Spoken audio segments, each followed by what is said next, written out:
दोस्तों नमस्कार। एक सूचना, अपडेट इसको हम नहीं कहेंगे बल्कि सूचना ही आप कह सकते हैं।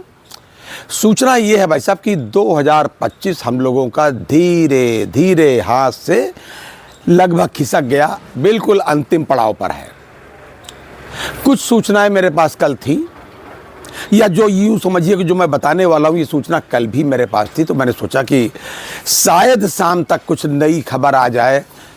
25 तारीख है, 25 दिसंबर है, राष्ट्रीय त्यौहार है। हो सकता है कि भाई इस क्रिसमस डे पर कुछ हमारे माननीय प्रधानमंत्री जी कहीं पर से या वित्त मंत्री जी कोई सेंटा क्लॉज बन करके कोई हमको अच्छी चीज़ जो है दे जाएं, कोई अच्छी खबर दे जाए बैंक पेंशनर्स के मामले में, लेकिन ऐसा नहीं हुआ भाई साहब।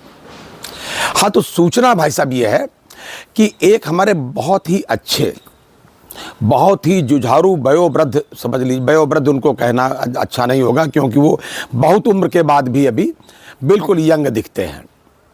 वो है पेंशन के एक्टिविस्ट कॉमरेड CN वेणुगोपालन साहब।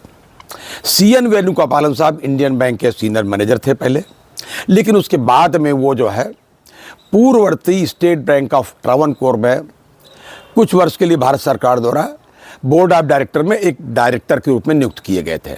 यानी विद्वान आदमी हैं, वो साउथ से आते हैं। तो उन्होंने अभी एक पत्र लिखा है। उन्होंने किसको किसको, माननीय प्रधानमंत्री जी की, मोदी साहब को, वित्त मंत्री महोदया जी को और CJI साहब को। पत्र भी मैं डाल रहा हूँ उनका, थोड़ा लंबा पत्र है, अंग्रेजी उनकी अच्छी, बहुत अच्छा अंग्रेजी में लिखा उन्होंने, और सारी वेदना उन्होंने 8 लाख बैंक पेंशनर्स की लिख मारी है। उन्होंने सब लिखा है उन्होंने, जो जो प्राविधान जहाँ जहाँ था, चाहे हमारे पेंशन रेगुलेशंस में 35A में है या 56 में, जो जो जहाँ जहाँ था वो सब चीज़ उसको कोट भी किया हुआ है। यहाँ तक कि उन्होंने ये भी लिखा हुआ है कि साहब हमारा मार्च 25 में कितना पेंशन का कार्पस है।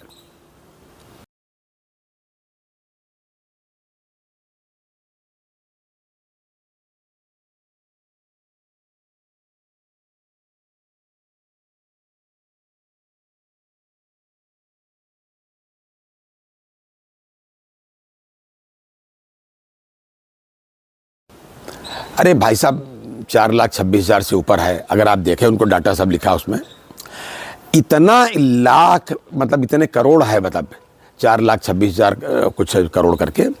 ये मार्च की है भाई साहब, ये 25 की, और अभी तक बढ़ते हैं उसमें। और इसमें से अगर पेंशन अपडेशन किया जाए तो उसके ब्याज का एक हिस्सा, बड़ा छोटा हिस्सा से ही पेंशन अपडेशन हो जाएगा।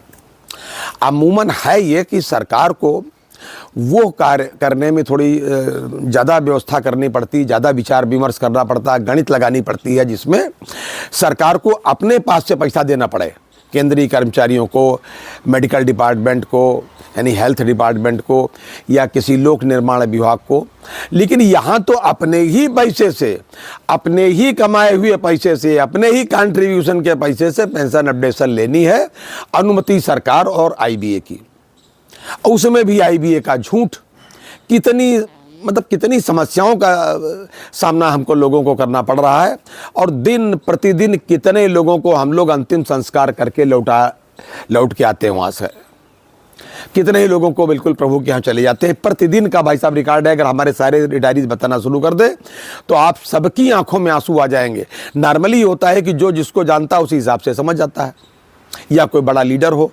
बात लीडर की नहीं, जो पेंशनर्स हैं more than 8 लाख हैं भाई साहब, मैं समझता हूँ 8.5 लाख से ज़्यादा है। और वो प्रतिदिन उनमें से कुछ न कुछ ऊपर जा रहे हैं, इस आशा से कि आज पेंशन अपडेशन होगा, कल होगा। बहरहाल 2025 में आज तक जो मेरी जानकारी है उसके आधार पर जो भी आपके महत्वपूर्ण मुकदमे हैं, जो भी हैं, उनमें सबसे महत्वपूर्ण केस तो MC सिंगला साहब का है, जिसकी डेट 2025 में बिल्कुल नहीं है। 2026 में जनवरी में 15 जनवरी को डेट लग सकती है, और लग भी जाए तो सुना जाएगा तो किस नंबर पे लगेगा। अब हम उस पर कोई टिप्पणी तब तक नहीं करेंगे जब तक उसकी सीरियल नंबर वगैरह हम विधिवत देख न लें। दूसरा केस जो है स्पेशल अलाउंस का, कालिया साहब का केस है। तीसरा केस जो है भाई साहब ये ग्रेच्युटी का केस है। ये 3 बड़े महत्वपूर्ण केस है और पूरे देश भर के हाई कोर्ट में तमाम जगह से जीत के आए, कहीं से कुछ करके आए, स्ट्रगल करके सुप्रीम कोर्ट केस पहुंचे हैं। फिलहाल 2025 में इन तीनों केस में से किसी भी केस की कोई डेट नहीं लगी है। तो एक तो मैंने आपको ये बताया कि CN वेणुगोपालन साहब ने बड़ा ही मार्मिक और बहुत अच्छा पत्र लिखा है। CJI साहब को भी लिखा है, सारी बातें उन्होंने लिख रखी है कि इसमें क्या करना है।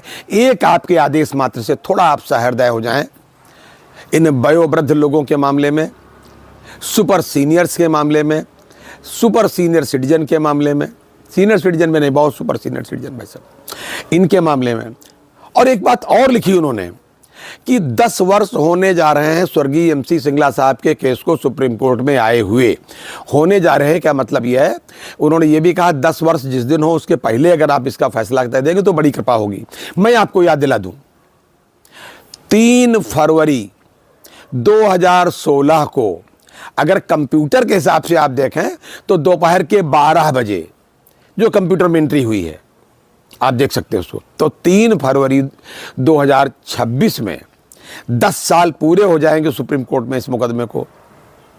और भाई साहब जो है अभी तक कोई फैसला नहीं हुआ, तो हम लोग ये उम्मीद करते हैं कि शायद सुप्रीम कोर्ट हमारे ऊपर कुछ कृपा करे, बुजुर्गों के ऊपर। और आउट ऑफ कोर्ट आप जाकर के कोई भी फैसला, कोई भी आदेश सरकार कर देती है तो हमारा उसमें हमको क्या एतराज, हम तो उसको फैसले को हम सब सिरोधार्य करेंगे भाई। एक बेहतर फैसला करे, उनकी अपनी जनता है, उनकी अपनी प्रजा है और हम सब लोग अपने देश के जो है लिए कुछ ना कुछ, बल्कि बहुत कुछ हरित क्रांति के लिए किए हैं और कोई भी एक नया पैसा सरकार पर बर्डन नहीं पड़ना है। तो ये उन्होंने पत्र लिखा है। मेरा मतलब है आखिरी समय तक 2025 के लास्ट दिन तक, या दिन ही समझ लीजिए, जो उन्होंने पत्र लिखा है उसमें क्या बचा है। उन्होंने पूरा प्रयास किया और बल्कि सभी लोगों ने पूरा प्रयास किया। हम किसी पर लांछन नहीं लगा सकते, ना लगाते हैं। धरना भी हमारे सीनियर सिटीजन ने दिए, तमाम अभी कई काम किए और कर रहे हैं और लगातार करते रहेंगे। मानेंगे अब सीनियर सिटीजन नहीं, ये सरकार को समझ लेना चाहिए। और एक क्लियर आपको भी कर दूं कि ज़्यादा सोशल मीडिया पर इधर उधर की बातों में विश्वास ना करें, या कम करें, या क्लियर कर लिया करें अपनी एसोसिएशन से, या कमेंट में हमसे पूछ ले, मैं आपको बता दूंगा। सोशल मीडिया पर मैंने भी बहुत बार देखा, तमाम लोगों ने हमसे प्रश्न पूछे कि साहब ये देख लीजिए, ये मैं भेज रहा हूँ आपको, इस बारे में आपका क्या कहना है। कई बार इस तरीके की बातें मैं क्लियर कर चुका हूँ, फिर एक बार क्लियर कर दूँ। आजकल सोशल मीडिया पर एक बड़ा टहल रहा है एक मैसेज, भारत सरकार के एक गजट का एक फ़ोटो जैसी दिखाई जाती है और उसमें लिख दिया जाता है कि साहब बिल्कुल अब जो है 10 साल 8 महीने में जो है अब कंप्यूटेशन जो है रिस्टोर हो जाएगा, अब पेंशन पूरी हो जाएगी, अब कटौती होना बंद हो जाएगी। ये सरकार का ऐसा कोई आदेश अभी तक सरकार ने नहीं किया है, बिल्कुल भाई साहब नहीं किया। मैं आपको स्पष्ट कर दूं, जब भी ऐसा कोई आदेश होगा हम आपको समय रहते बताएंगे। तो आप इससे थोड़ा सा होशियार रहें, बहकावे में न लाएं, कन्फ्यूज़न में न रहें। और लोगों से ये भी निवेदन करेंगे झूठी दिलासा सीनियर सिटीजन को न दें, क्योंकि जब धक्का लगता है सर्दी के दिनों में तो बहुत धक्का लगता है भाई साहब। तो ये था आज तक का अपडेट। अगली बार फिर किसी अपडेट के साथ हाजिर होते हैं और तब तक के लिए इजाज़त दीजिए। और मैं ये समझता हूँ कि हो सकता है ऊपर वाला ये क्रेडिट मुझे ही देना चाहता हो कि अच्छी खबर पेंशन अपडेशन के बारे में मैं ही आपको बताऊँ, इसलिए भी कि आपने अभी देखा कि MC सिंगला साहब के केस में, मैं आपको चलते चलते एक बात और फिर बता दूं, MC सिंगला साहब के अभी पिछला डेट जो आई थी 10 तारीख वाली, भाई साहब माफ़ कीजिएगा 10 तारीख के बाद वाली जो भी है, 17 को तो लगी नहीं, 10 तारीख वाली में आप ही ने डेट लगवाई अर्ली हियरिंग का एप्लीकेशन देके, और आप ही ने डेट मांगी दोबारा कि साहब बढ़ा दीजिए। फिर अभी CLC साहब के यहाँ एक मीटिंग थी, IBA भी था, UAB भी था, DFS भी थे और आप भी थे, और भाई साहब दोनों ही लोगों ने एप्लीकेशन लगाई। आप देख लीजिए IBA का जो पत्र है कि साहब टाइम दे दीजिए, तो IBA ने टाइम दे दिया। यानी आपको क्या जल्दी नहीं है, आपको कोई चिंता नहीं है। मैं ये बात UAB के लोगों से पूछ रहा हूँ और आपको भी पूछना चाहिए, आप उसके सदस्य हैं। तो ये था आज तक का अपडेट। अगली बार फिर किसी अपडेट के साथ हाजिर होते हैं, तब तक के लिए इजाज़त दीजिए और हाँ, अपनी सेहत का पूरा ध्यान रखिएगा। जय हिंद, जय भारत, नमस्कार।